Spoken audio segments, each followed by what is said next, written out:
కర్నూలు జిల్లా తుగ్గలి మండల కేంద్రానికి సమీపంలోని రాతన కొత్తూరులో ఉన్న పురాతన సుంకులమ్మ ఆలయానికి నిత్యం భక్తులు అధిక సంఖ్యలో వస్తుంటారు. ప్రజాప్రతినిధులు, ఎమ్మెల్యేలు, మంత్రులు సైతం ఈ ఆలయాన్ని తరచూ సందర్శిస్తుంటారని గ్రామస్తులు తెలిపారు. అయితే ఆలయానికి వెళ్లే మార్గంలో గుట్టలు, రాళ్లు ఉండడంతో భక్తులు తీవ్ర ఇబ్బందులు ఎదుర్కొంటున్నారని వారు ఆవేదన వ్యక్తం చేశారు. వెంటనే రహదారి సౌకర్యాన్ని మెరుగుపరిచి భక్తులకు ఇబ్బందులు లేకుండా చర్యలు తీసుకోవాలని ప్రభుత్వాన్ని కోరారు. ఈ ఆలయంలో మొక్కిన కోరికలు నెరవేరుతాయని భక్తుల విశ్వాసమని గ్రామస్తులు తెలిపారు. అలాగే ఆలయ పరిసరాల్లో మహాత్మాగాంధీ జాతీయ గ్రామీణ ఉపాధి హామీ పథకం కింద మొక్కలు నాటే కార్యక్రమం చేపట్టాలని వారు విజ్ఞప్తి చేశారు.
కర్నూలు జిల్లా రాతన కొత్తూరు తుగ్గిలి మండలము.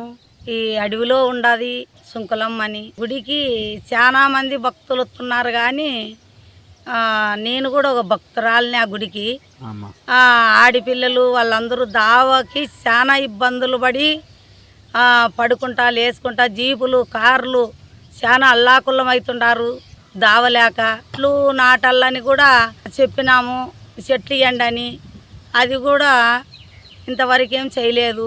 గుమ్మనూరు జయరాముడు వస్తున్నాడు, పత్తికొండ ఎమ్మెల్యే గారు వచ్చినారు, ఇక్కడ ఆలూరి ఈరపచ్చి గారు వచ్చినారు, మీనాక్షి నాయుడు వాళ్ళని ఇది ఆదోనోళ్ళు కూడా వస్తున్నారు. కేంద్ర విద్యా